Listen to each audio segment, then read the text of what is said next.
So we had these two tools that we could use in a non-right triangle situation. Those being the law of sines and the law of cosines. So we had a formula for each of them. And then we had talked about when would it be appropriate to use the law of sines versus the law of cosines. And that was the last thing we were kind of talking about, right? We had said, okay, we're going to use these same notations that we kind of used when we talked about triangle similarity and congruence in geometry. So this angle side angle, or side side side, or angle side angle. These little notations would be our kind of our key to telling us, okay, should I be using law of sines or law of cosines in this problem? What I want to do here before we move forward is I just want to take a moment and kind of draw what an angle side angle situation looks like versus an angle angle side situation. Because, well, it's like a visual thing that we got to kind of pick up on, and if you haven't talked about like what the difference is, it's not obvious right away. Okay. So we're going to draw each of these 5 situations here. So let's say that we have given that side and those 2 angles.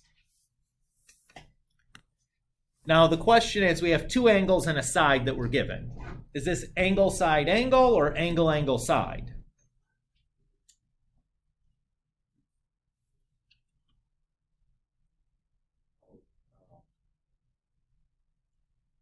Angle side angle. This is angle side angle. Very good. And the reason we know that is the side that's given is part of both angles, right? That yellow side is part of both of those 2 green angles. You guys see that? Now contrast that with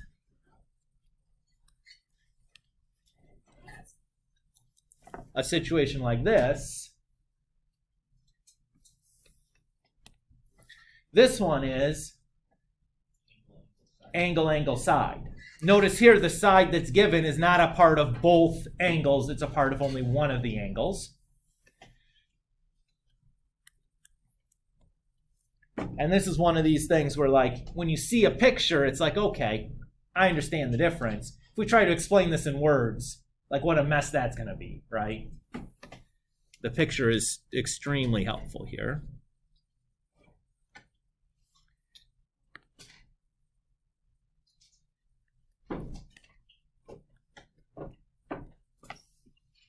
So here we have 2 sides in an angle. Is this side angle side or side side angle? This is side angle side. Good. Notice that the 2 sides make up the angle that we're given, right?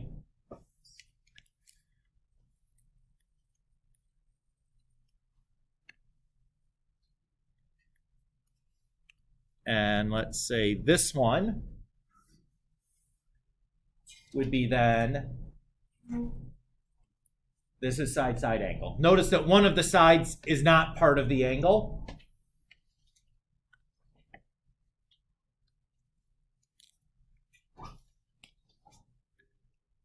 And then the one that is kind of impossible to screw up,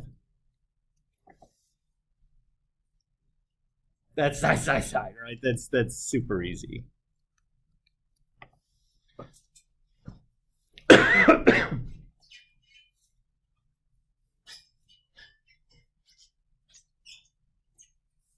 Everybody feel okay to this point?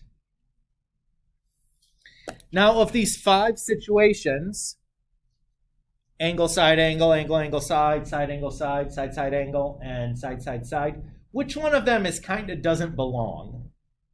If you think back to your geometry class and triangle congruence, which one of these doesn't really belong? Ellie? Side side angle is not a triangle congruence theorem. I would have remembered if it was, because if you look at it backwards, it makes a swear word, and I would have giggled every time I got to use that. right? I don't remember any swear word theorems in geometry class. The reason that's not a congruence theorem is because, well, you can actually have two triangles that have that side-side angle congruence that are not congruent triangles, that are two distinctly different triangles. Let me draw you a picture to kind of illustrate. So I'm going to draw two triangles that have side lengths 10, 12, and then like a 48-degree angle, for example. And I'm going to show you that I can draw two distinctly different triangles. Okay? So I'm just kind of using some software to construct this so it's a really clean and neat picture. So you don't have to worry about doing the things with the software that I'm doing. I'm just kind of doing this to construct a picture for us.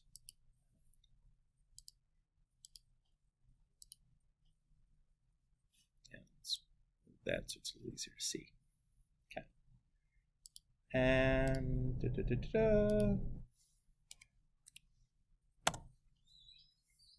okay. So here's my length 12 side. This is my 48-degree angle. I've drawn it as a line rather than a segment because, well, there's a couple places that are going, or a couple places going on here. And then I drew a circle with radius 10 centered at point A. So if I look at this point here, that's got to be a length 10 side. So the triangle ACB that I've drawn here is 10, 12, and a 48-degree angle, right? But notice that I have that circle intersects that line at a second place here. That's point, we'll call point D.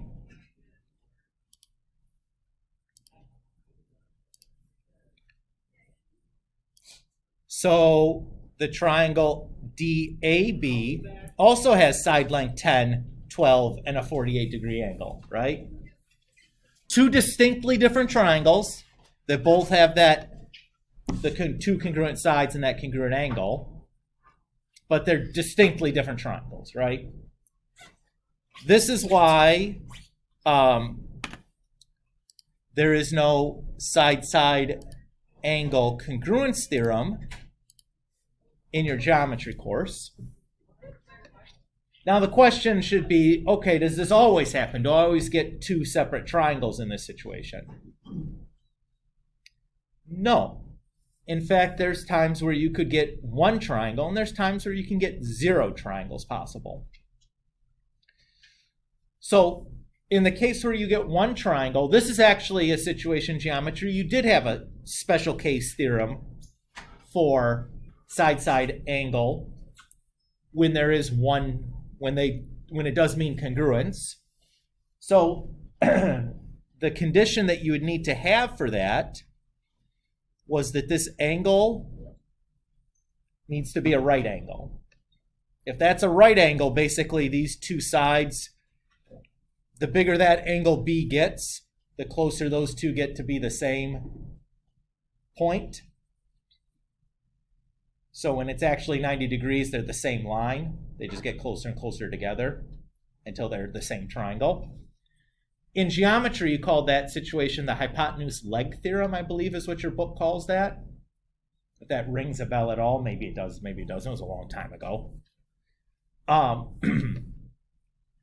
if that angle B is bigger, like if it gets bigger than 90 degrees, that now becomes an impossible situation because this side here would need to be the longest side because it's across from the biggest angle. But that side's 10 and this side is 12, which means that there's going to be no triangle possible. So that's kind of what's going on here. So this SSA situation we're going to have to be very careful about when we actually get to solving triangles there. But we'll walk through that, all the different scenarios of things that can happen there really carefully and slowly and do a nice job with that. But before we do that, let's just look at an example using this law of sines, or a couple of examples maybe even.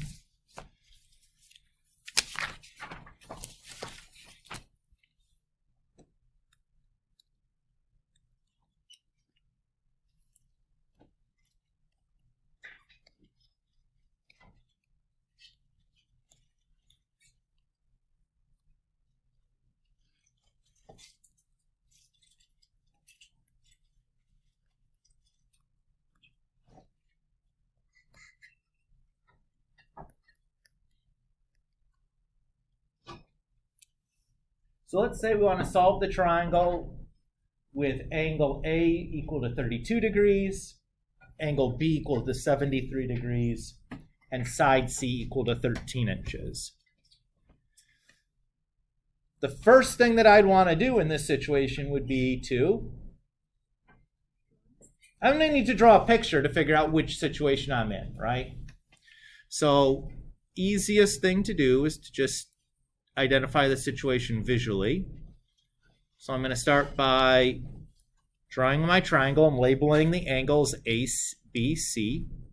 Now remember, the naming convention for the sides for this triangle need to be done very specific way, right? So the side that's opposite angle A, I need to label as side A. The side that's opposite angle B, I need to label as little b. And the side that's opposite angle C, I need to name little c.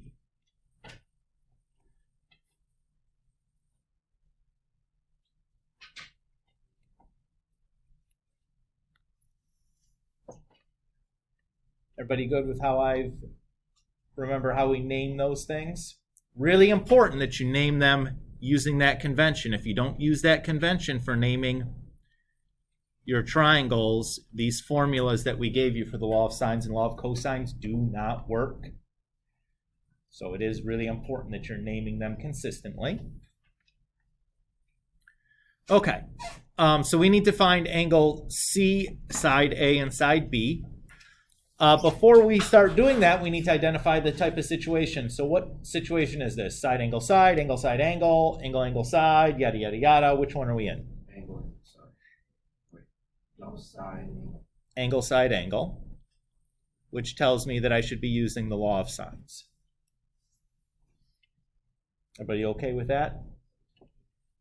So again, remember the law of sines was sine A over A equals sine B over B equals sine C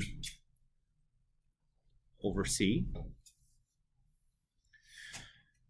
So in this particular problem,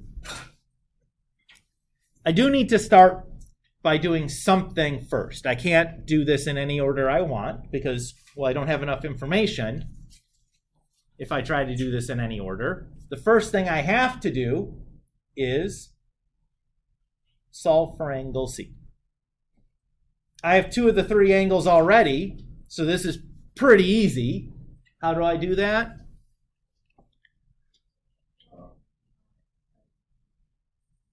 Perfect. Yeah, so I just can add up those two angles and then subtract them from 180, or write it as 180 minus 73 minus 32. So that gives me 75 degrees. Everybody happy there?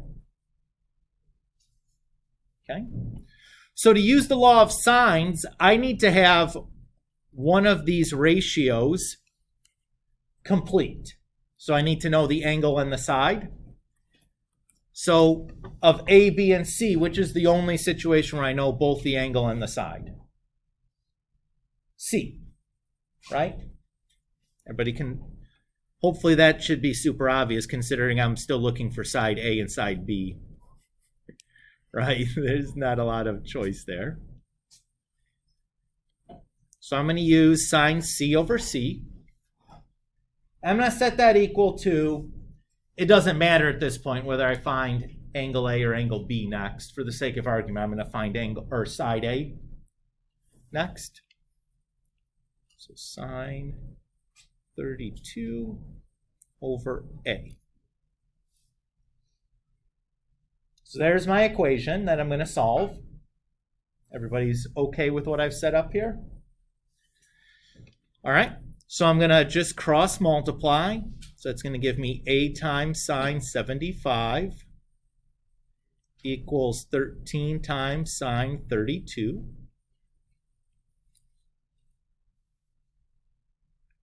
We good with that? And then we'll just divide both sides by sine 75.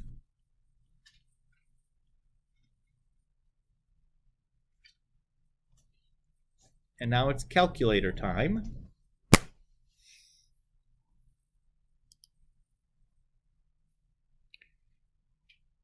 So I'm going to use the fraction command so I don't have to worry too much about making sure my parentheses are all there. And what mode should my calculator be in here? Just as a reminder. Degrees. Very good. How did you know degrees? The angles in the problem were given as degrees. Yeah, it's that straightforward. So I get 713 as my answer there.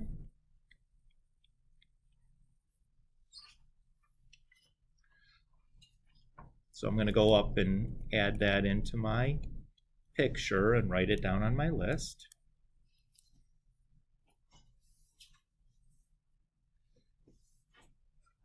Now to solve for side B, I can just use the Pythagorean theorem, right? I have two sides. So I can just use the Pythagorean theorem to get the third side? No. Why not? I can only do it with a right triangle. Is this a right triangle? Heck no. So what should I do instead? Just going to use the law of sines again. So we'll set it up the exact same way. I'm going to do sine C over C because I know both parts of that.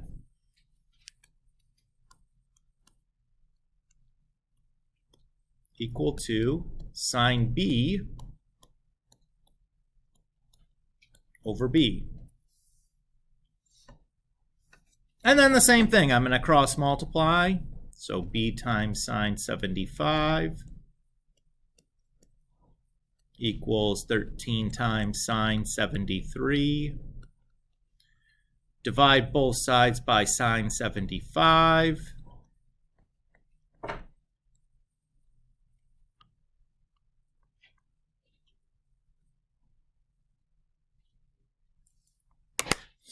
And then it's calculator time.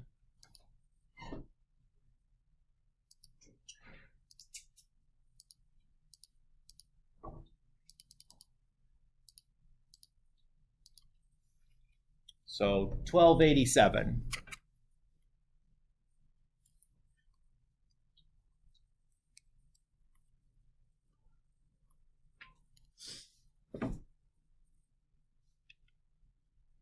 So go record that.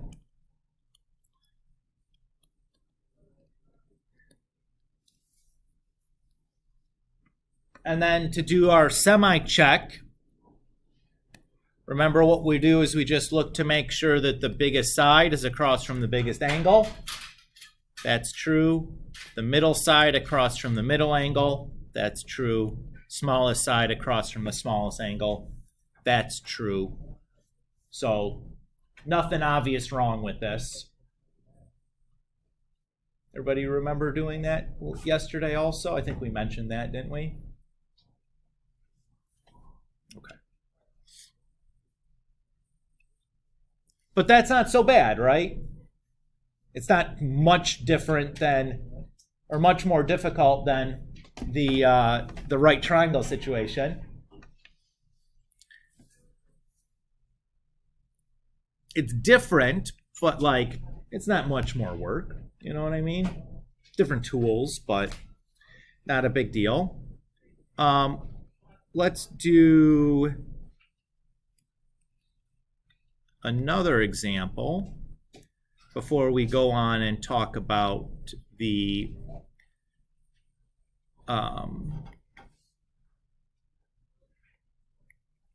about the next stuff. So let's say we have the triangle with angle where angle P is 43, angle Q is 80, and side Q is 7.3. Again, we'll start by drawing a picture. Don't worry about scale on your picture. I just draw all my triangles to look exactly the same. So one angle is P, the other angle is Q. What should I name the third angle? I think that makes the most sense to me. We got a bunch of pirates in the room there. Because you guys all said, "Arr!" It can be funny. And then remember, we're going to name our sides appropriately. So side P, side Q, side R. And then I'll go ahead and fill in the stuff that we know.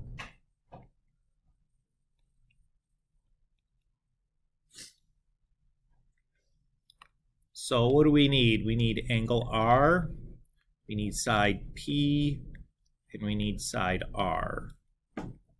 Which situation are we in here?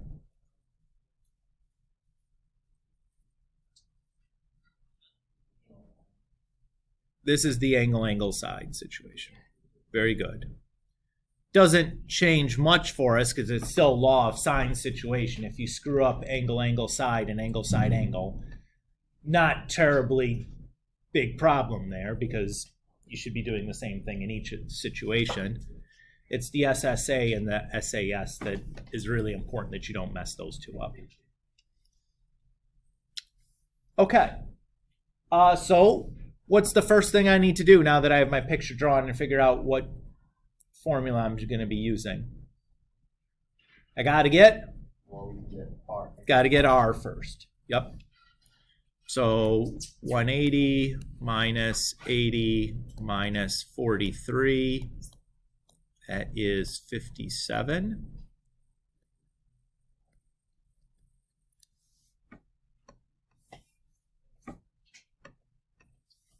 Okay. So which angle and side pair do I know? Q. So I'll start with sine of Q over Q. And then does it matter which angle I solve for next? Nah. Or the side, I guess. We know the angles. What am I saying? Which side I solve for next? P or R? Doesn't make a difference. I wrote P first, so let's just find P first, you know?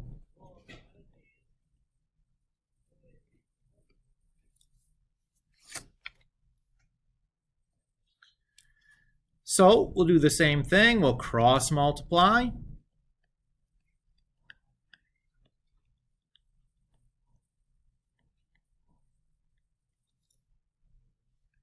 And then we'll divide by sine of 80.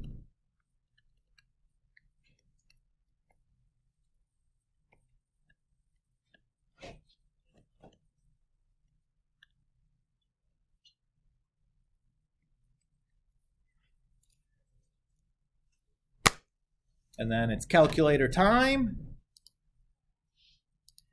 Again, I'm going to use the fraction command. Not that I have to, but it just, sometimes it's easier not to have to worry about the parentheses being in the right places and like, do I need a parenthesis here or not? If I just use the fraction command and just write it like it looks like on my sheet of paper, then not a whole lot of worry about getting it typed into the calculator wrong. So that's 506.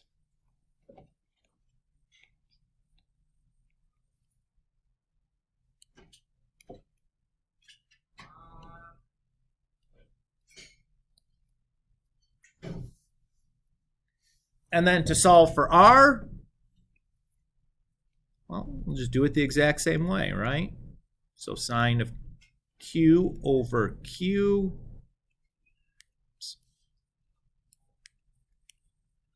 equals sine of R over R. And we'll cross multiply and divide by sine 80 once again.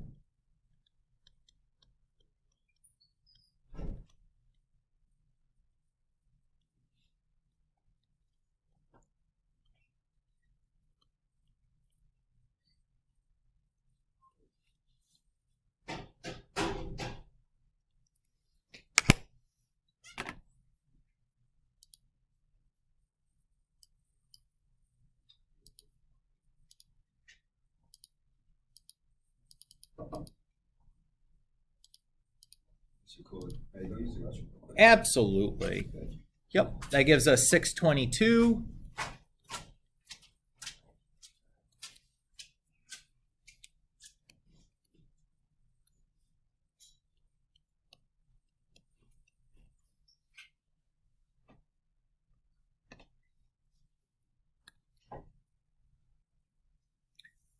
And if we wanted to check this, or check-ish this, biggest side across from biggest angle, middle side from middle angle, smallest side, smallest angle.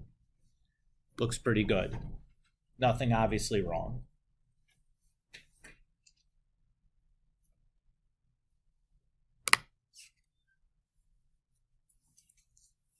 What do you guys think so far? So far, so good? Okay. So let's look at this SSA situation then.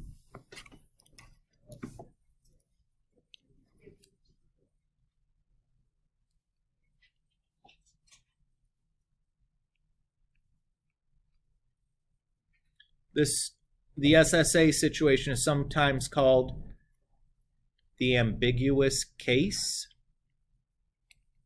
because, well, lots of things can happen. That is not how you spell ambiguous, though, huh, Mr. Kulik? That's better. Spelling is hard. Harder than math, that's for sure. Math has real rules. Spelling doesn't have any kind of real rules.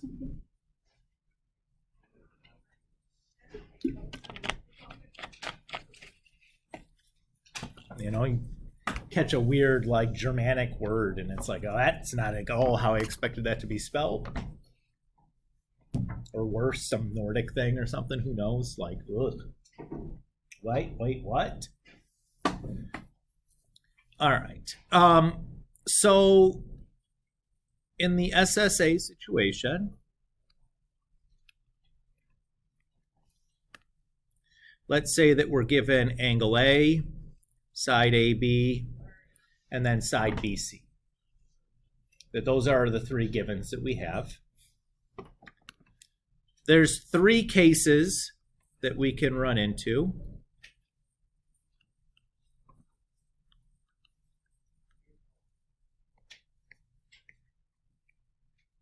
The first situation is that angle A is obtuse. When we say an angle is obtuse, what do we mean? And less than 180. Good. Everybody remember that? Obtuse is bigger than 90 degrees, less than 180 degrees. Okay. So there's three things that can happen then if we compare the sides BC and AB. If BC is the bigger side, that's good because this angle is definitely the biggest angle in our triangle. How do I know that? How do I know A has to be the biggest angle in my triangle? Because it's obtuse, right? You can't have two obtuse angles in the same triangle because that's going to be more than 180 degrees and that you just broke your triangle. Okay? So if BC is the bigger side, that's good because it can be the hypotenuse then. So you just get one triangle possible. If BC and AB are the same size, can that happen if BC has to be the hypotenuse? No. You broke your triangle. Nothing can happen. Or if BC is smaller than AB, can the hypotenuse be not the longest side? No. So you broke your triangle again.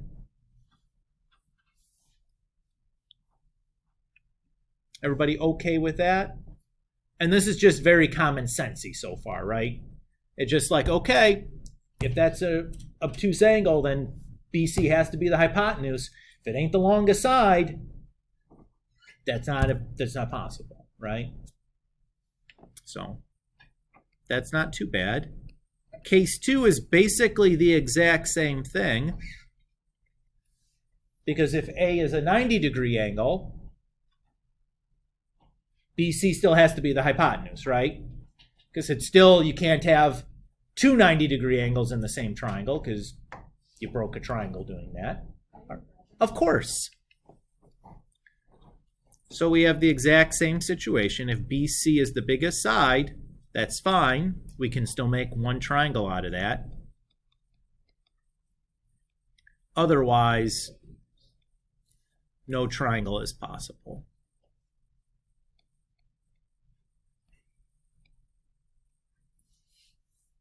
I guess maybe you should say zero triangles.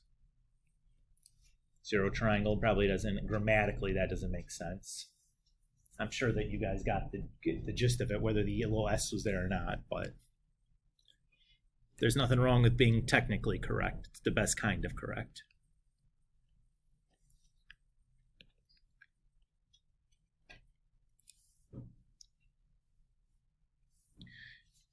Now here's the tricky situation.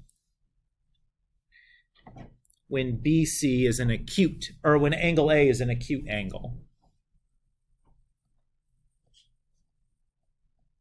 So if BC is the bigger side, that's okay. Just one triangle is possible. If the two sides are equal, that's okay. Only one triangle possible.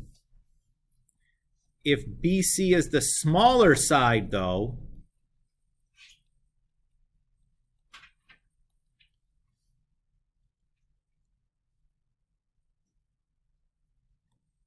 all heck breaks loose. And you could have an impossible situation, specifically one triangle situation, or a two triangle situation.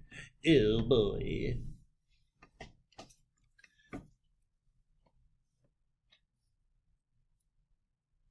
So this is the one that we really are going to need to have to be careful about, right? When the given angle is acute and the side opposite that given angle is the shorter side.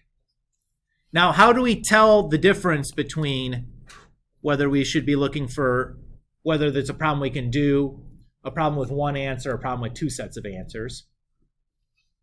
Here's how we do that. So we're going to use the law of sines. Bless you.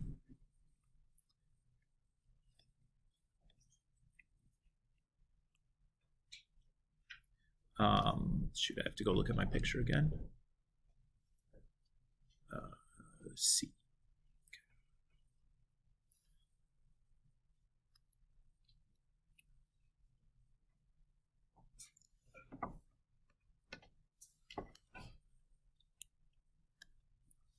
Everybody's okay to hear? I'm going to cross multiply and get the sine C by itself. So I have BC times sine C equals AB times sine A. And if I divide both sides by BC,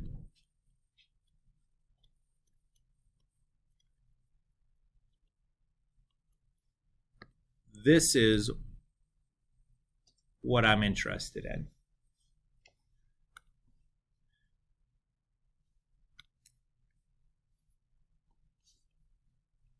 So if this number is greater than 1, no triangles are possible. If it's equal to exactly 1, one triangle is possible. If that number is equal to less than 1, two triangles are possible.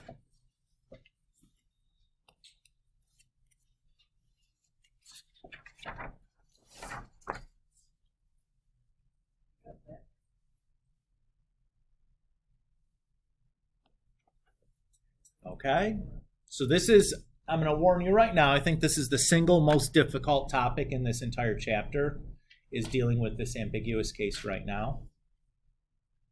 Okay, yes, Grace.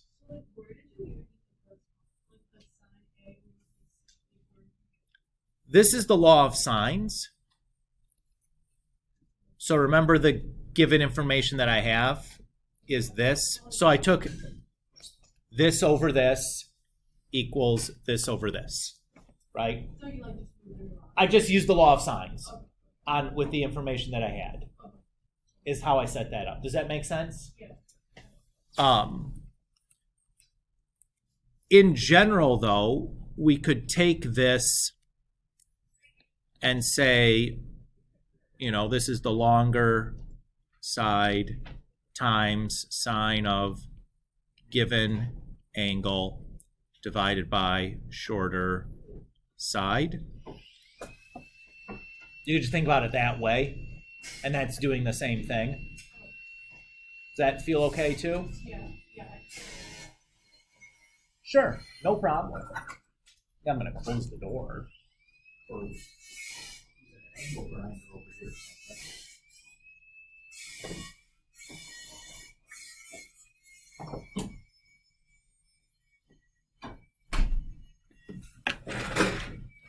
All right.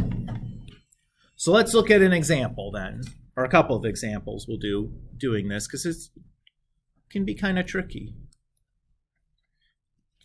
So let's say that we have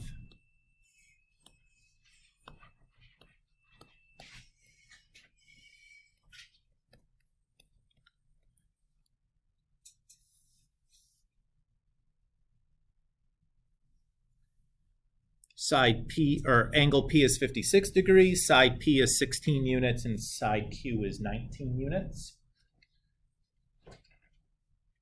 Everybody cool? Start by drawing our picture.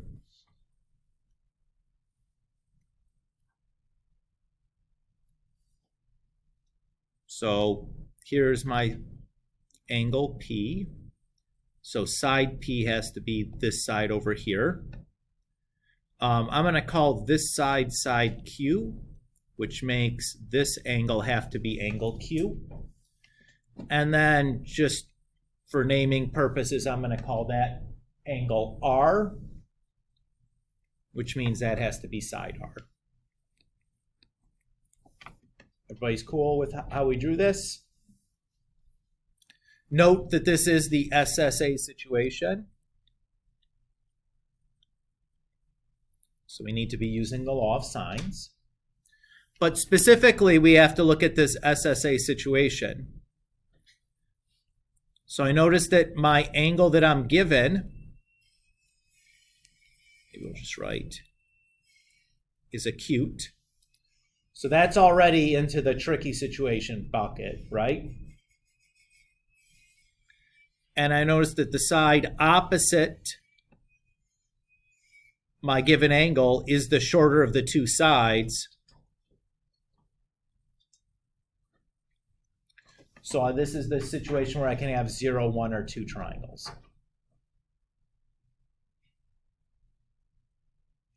Is everybody okay how we got to there?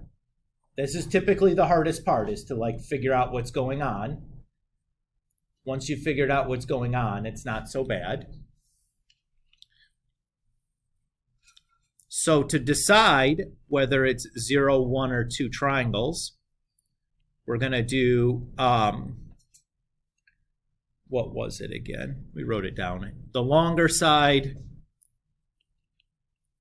times sine of the given angle divided by the shorter side. We're going to look at what that number is.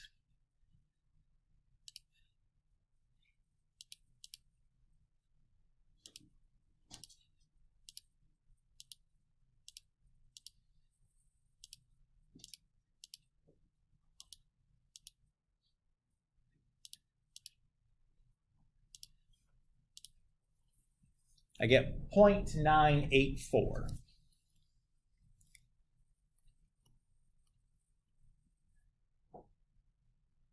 Since that's less than 1, tells me I'm looking for 2 triangles.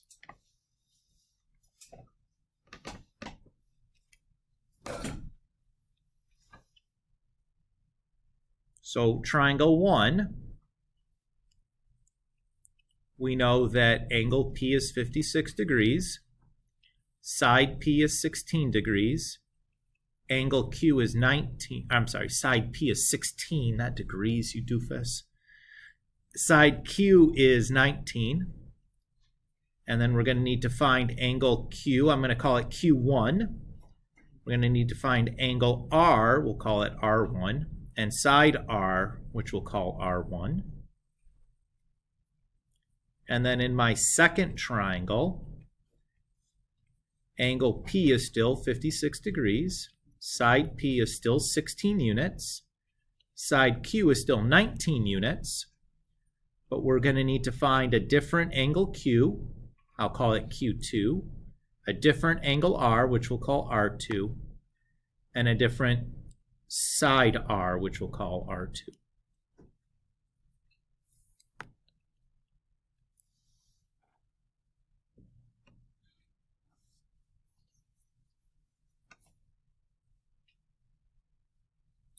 So I'll pause right here and let everybody catch up because I know I've been doing a lot of writing. But this is just where I'm going to record my answers. One of the biggest stumbling blocks I see from students, particularly students in this course, when we're dealing with this ambiguous case is just keeping track of your information.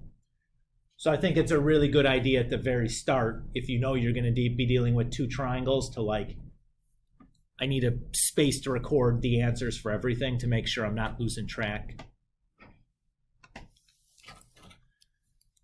Okay. So I'm going to set up my law of sines now.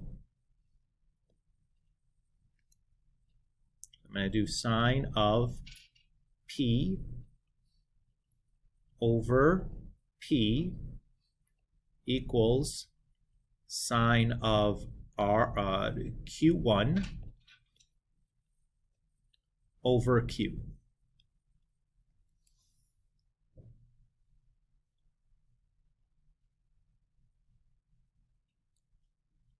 And maybe this will be the triangle 1 side and this will be the triangle 2 side.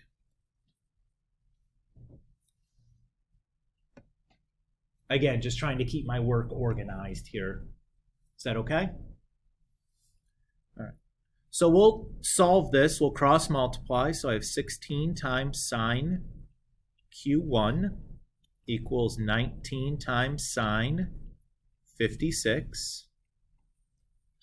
I'll divide both sides by 16.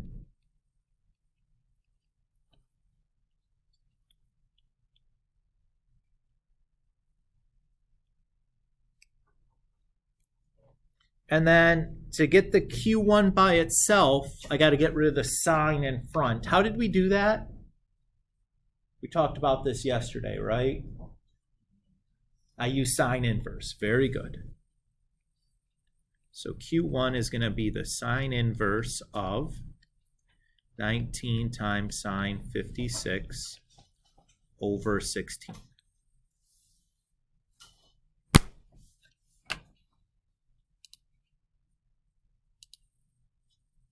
So go to my calculator. Oops.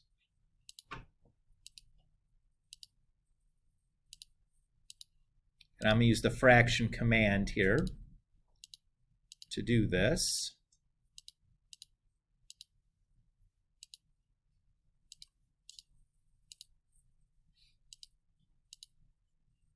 I get 79.89 degrees.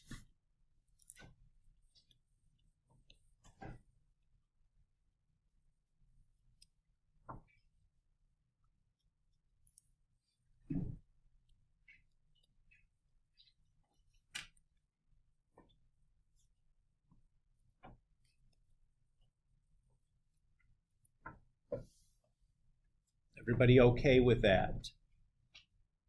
Now I want to say something here just for a second as an aside. If in doing this process you get an error, like a dimension or a domain error on your calculator when you go to do this, what probably happened is that you didn't recognize or you didn't check whether it was 0, 1, or 2 triangles, and you're actually in a 0 triangle situation. And that's why you'd probably be getting a domain error. when you tried to use the sine inverse there, Grace? Well, you would just say 0 triangles and you're done. Like there's nothing more to do. Like the problem ends there. There's nothing more to find. So if this number was like 1.1, you're just done. You just say 0 triangles, you circle that, and you move on. There's nothing more to do. The 2 triangles is obviously the lengthiest situation. Reese.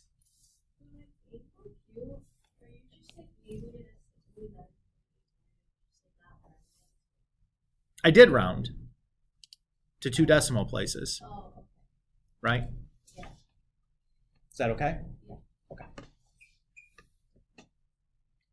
All right. Let's finish out doing triangle 1 here. So getting R1 now should be very easy, right? Just 180 minus 56 minus 7989.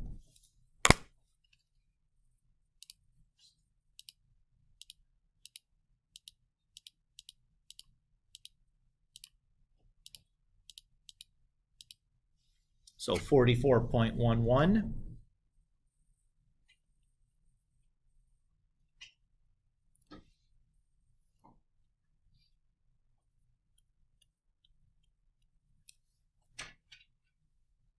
Everybody good to there? So the last thing I need then in triangle 1 is side R. So I'm just going to go back to the law of sines. So I'm going to do sine of P over side P equals sine of R1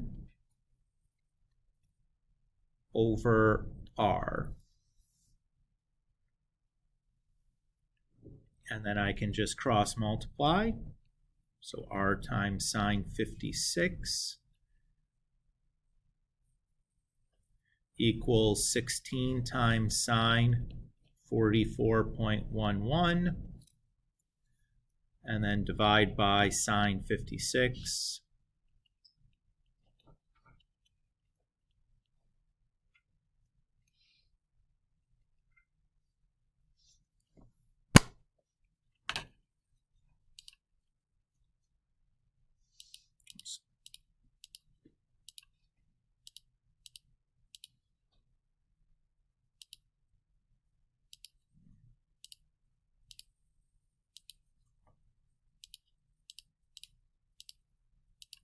So I get 1343.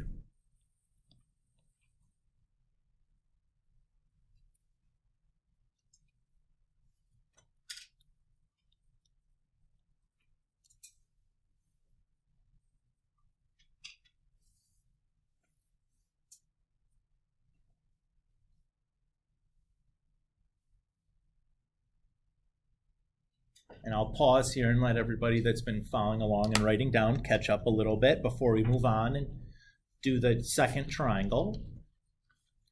In a way, though, the second triangle is going to be a little bit easier than the first triangle. You solve them both the same way, using the same steps. Almost. This one wasn't typical. No, this was basically the same thing we've been doing, right? These guys stay organized. Mm-hmm. Okay.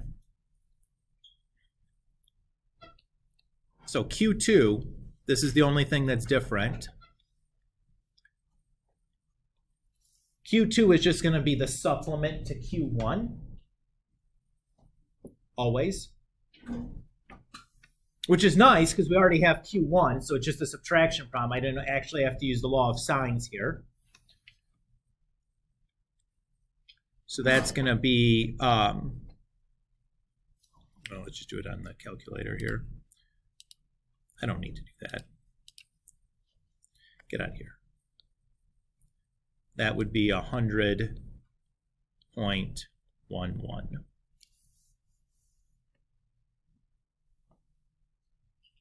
Everybody's okay?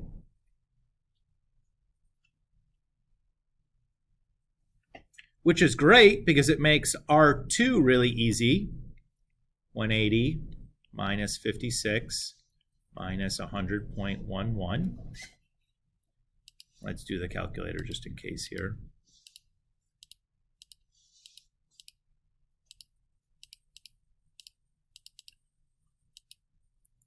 So 2389.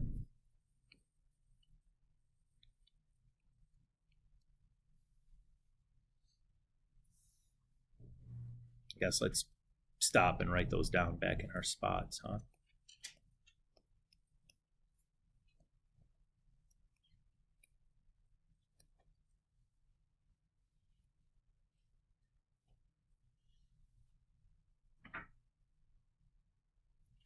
And then R2 then, we'll just find that same way as we did in triangle 1. So sine P over P is sine of R2 over R2. One there.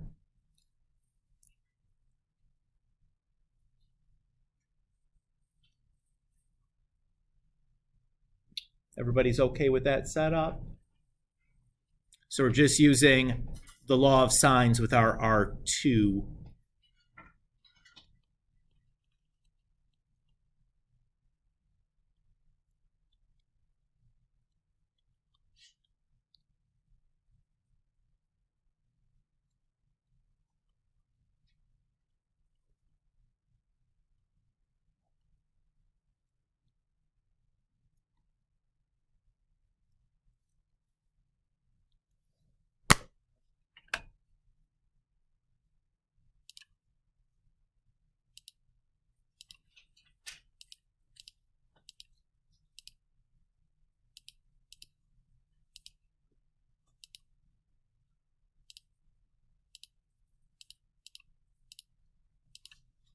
So 7.82.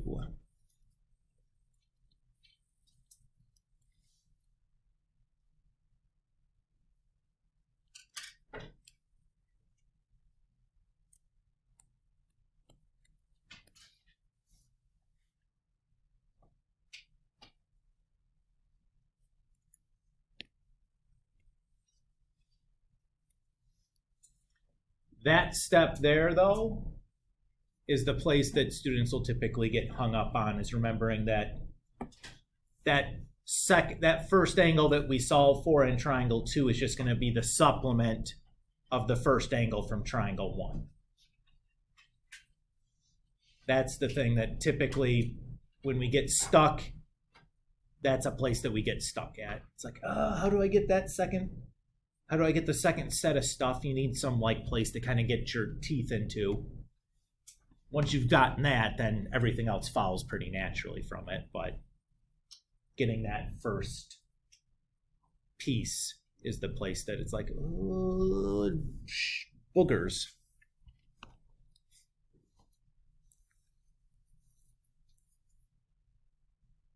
Okay. Let's do another example here.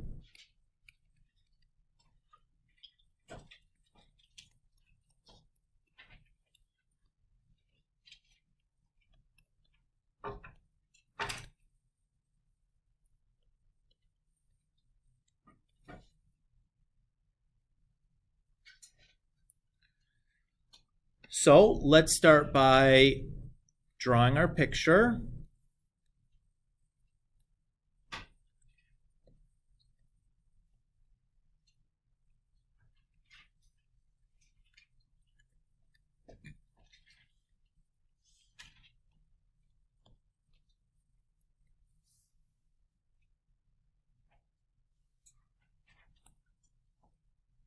Everybody feel good to this point?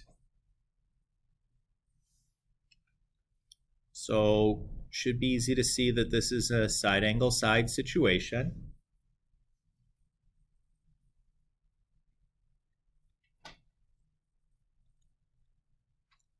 Angle A is acute, and that side opposite our given angle is the shorter of the two sides.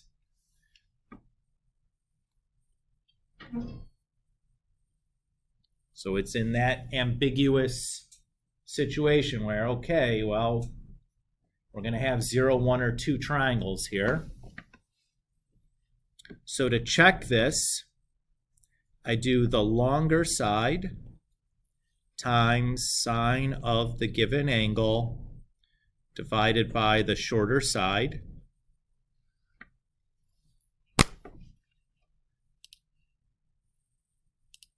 And then we're going to see what we get there, and that'll tell us what we need to do.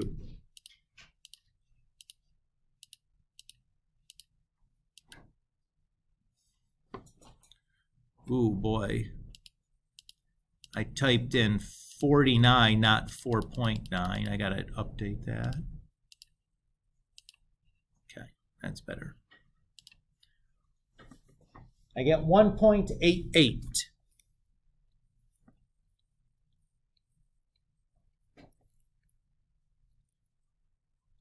Since that's bigger than 1, 0 triangles. We're done. Nothing more to do. If there's no triangles, there's nothing to solve for. I'm finished. That's pretty excellent when that happens, right? Boy, that's a quick problem. Got to be careful, pay attention to what's going on to notice that, but boy, that's pretty great. Now, if you didn't notice that it was a 0 triangle situation, you just bowled ahead using the law of sines. When you tried to solve for angle C, you would have been getting a domain error on your calculator. You've been trying to take sine inverse of a number that's bigger than 1, and your calculator would give you a domain error repeatedly. That's usually a good indicator to you that, like, hey, something's up. I better go back and check to make sure this was even a possible problem. Does that feel okay, guys? All right. So I will tell you this, when it comes like test time or whatever, I would not ask you to both recognize it's a ambiguous case situation and solve in the same problem. Like, I will give you a situation where it's like, hey, these are all side angle side situations. Just tell me 0, 1, or 2 triangles. And here, this is a situation that has 2 triangles. Solve this. I won't jam those 2 things together into one question where if you screw up the first part, there's no hope on the second part of it. Does that make sense to you guys? So in the honors course, I would expect them to I give them whatever and they sort it out. For you guys here, we're definitely differentiating that, where you're going to, I'll tell you if you're solving, if you need to find 2 triangles or not. Now, I think it's still fair to give you questions and ask you 0, 1, or 2 triangles, but combining those 2 things together, I think, makes life pretty tough. So those 2 things will be separated, at least come test time. In the homework, maybe not, but in the test, it certainly would be. Okay? All right. What do we got here? Still 15 minutes or something? Okay. So let's look at another situation then.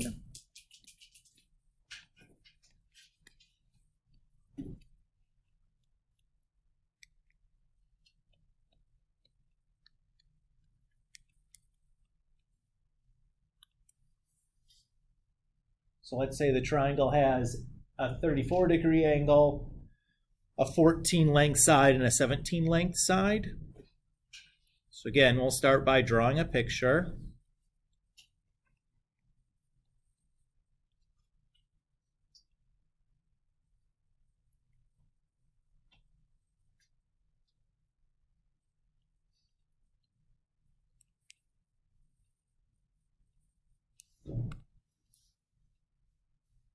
So which situation is this in?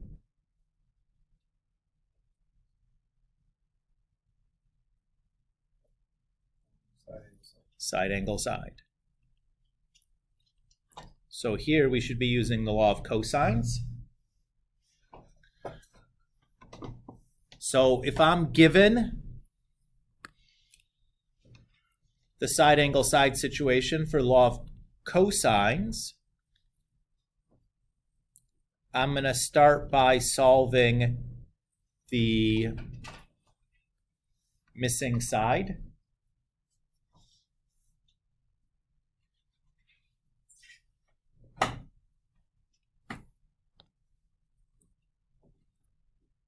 So the law of cosines says a squared is equal to b squared plus c squared minus 2 times a times b times cosine a.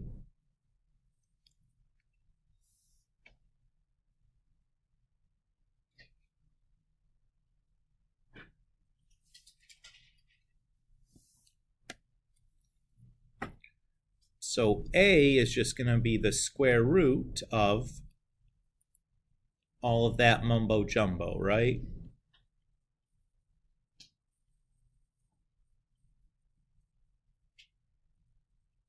Everybody feel okay there?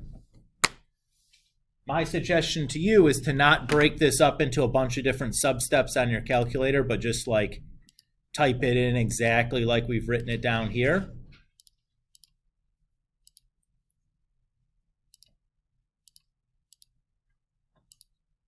Oops, wrong button.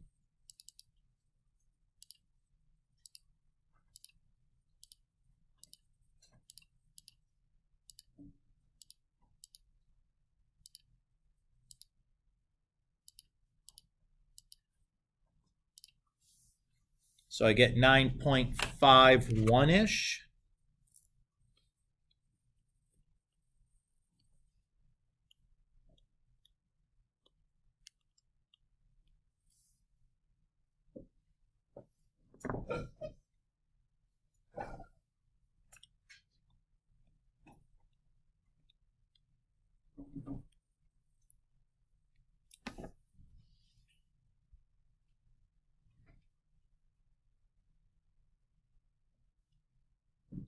Everybody feel good here?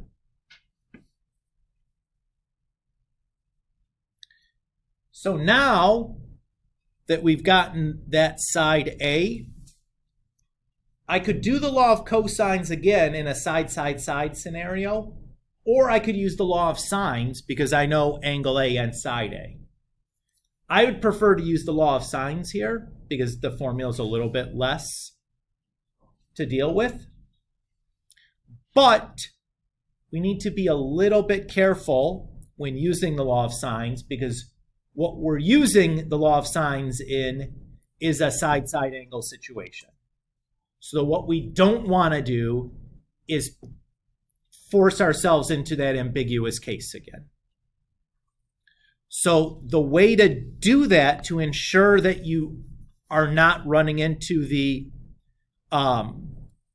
to an ambiguous case situation, we want to find the smaller of the two remaining angles. And you can tell which one is smaller by looking at the lengths of the sides opposite them. So we would want to start by finding angle B because side B is definitely smaller than side C, which tells us angle B is smaller than angle C. Is everybody okay with that? So in this situation, you want to find the smaller of the two angles next.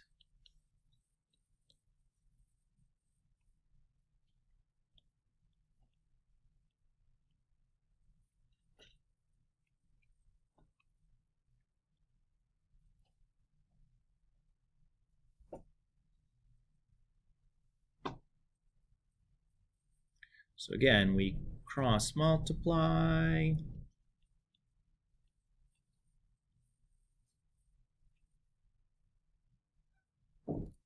And then we divide.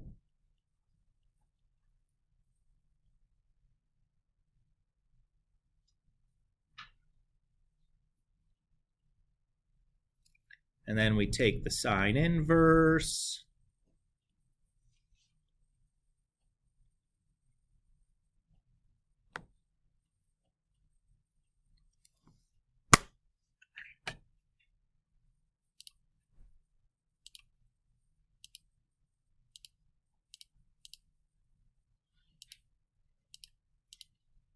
Oops.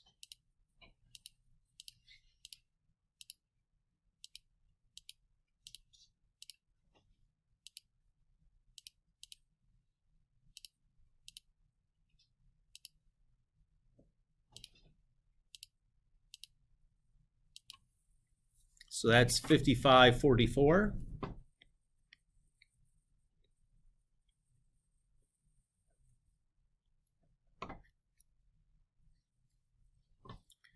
And so angle C then is easy because we have two of the three angles.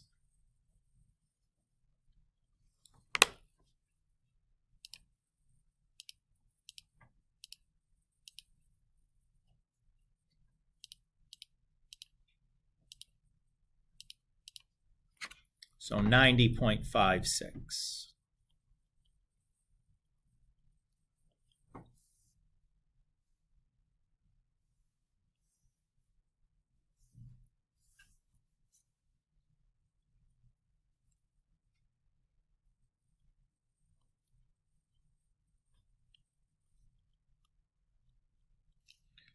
And then maybe here, let's put a note in.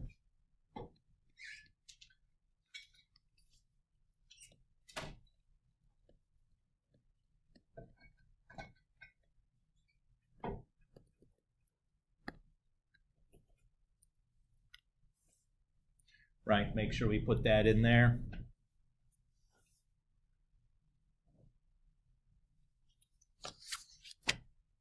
Okay.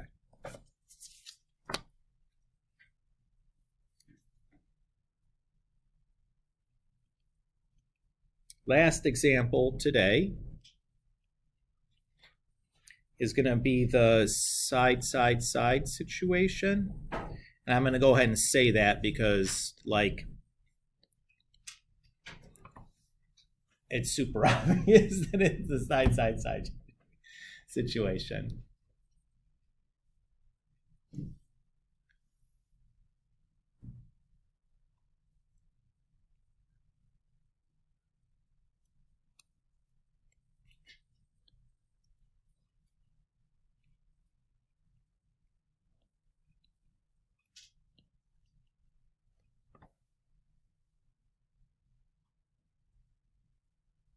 Okay.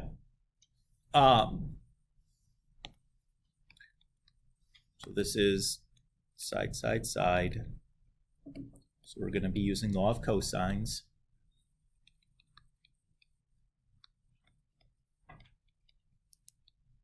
So before we start using law of cosines, though,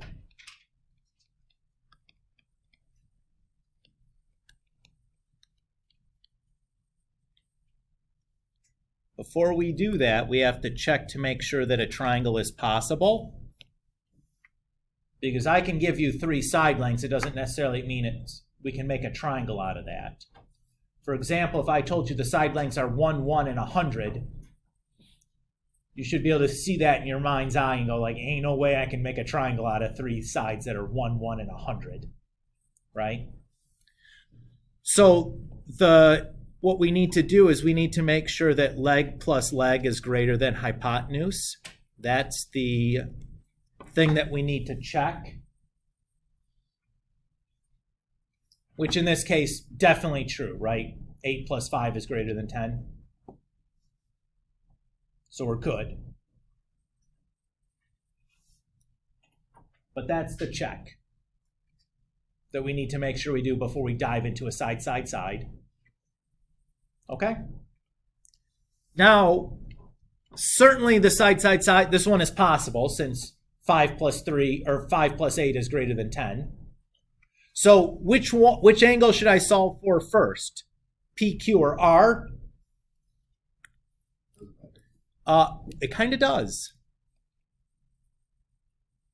We want to do, this time we want the biggest. So the hypotenuse. Yep. We're going to use the biggest angle first. Is that only for side? Correct. Yeah. Okay. Yep. In the previous one, when we did the law of sines, we actually wanted to find the smaller angle. Okay. But when you're using law of cosines, you want to find the biggest one. Yep. And the choosing whether the biggest or smallest or whatever, all stems from trying to avoid the ambiguous case later on. Which one is the big one? R is the big one.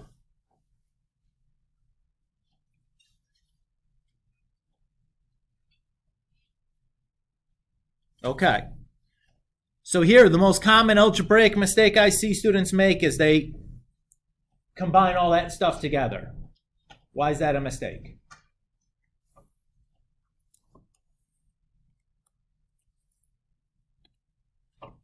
Because this piece has the variable attached to it.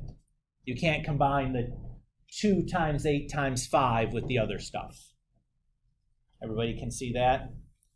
I would suggest to you to do all the rearrangement here without combining anything together. Just go to your calculator and let the calculator take care of all the order of operation stuff. So like I would subtract 8 squared from both sides, then subtract 5 squared from both sides.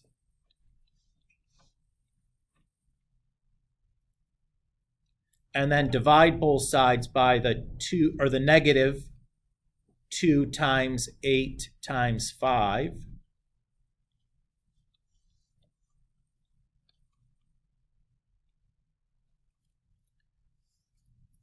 And then do the cosine inverse. And this is what I would be typing into my calculator.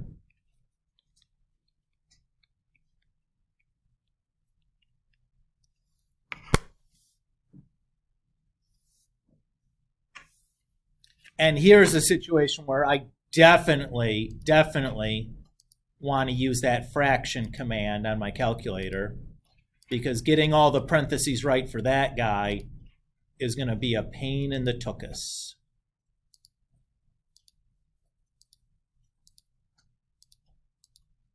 But if I just use the fraction command, I can type it in exactly like it looks like on my sheet of paper. Oops. And I'm happy with that. So 97.9.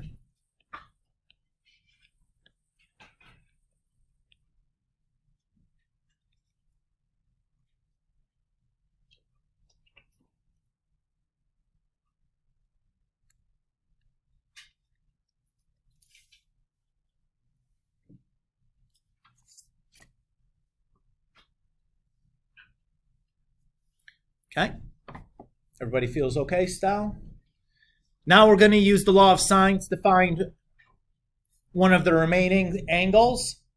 I want to use if I'm using law of sines, I want to find the smaller of the 2 remaining angles, just like we did before. So that would be P. So I'll do sine of R over R equals sine P over P. So again, we'll cross multiply.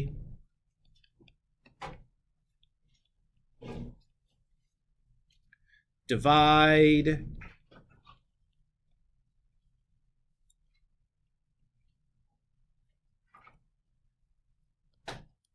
Do the sine inverse.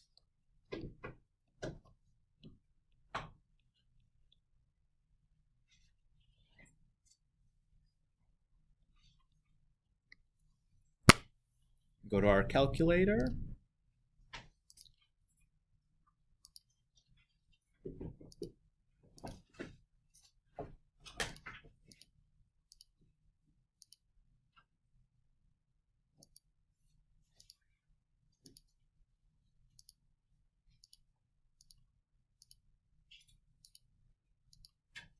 So 2669.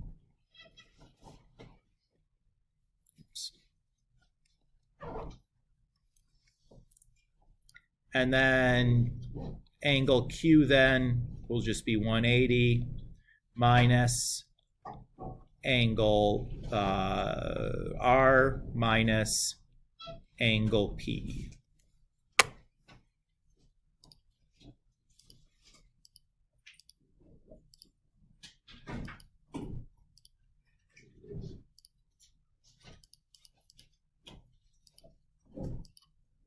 So 5241.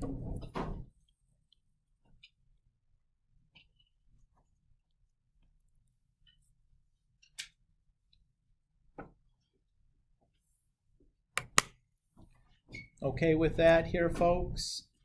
So at this point, you guys could do up through numbers 22 in the problem set. Nothing is due on Sunday this week. Up through 22 would be the problem set for next week as of right now. Everybody cool? So if you wanted to start on that, it might not be a bad idea. You can rest assured there'll be a homework quiz at some point next week. So you might want to do a little bit of this at least, Grace. Are you gonna give us the the blocks or no? On the homework quiz, for sure, I would give you the formulas. Okay. What about on the test? For sure on the test. Yeah. Would not expect you to have memorized the formula for the law of sines or law of cosines. SOHCAHTOA and the Pythagorean theorem, yes. But those two guys, no. They're brand new. You're welcome. You guys can bounce. Have a great day.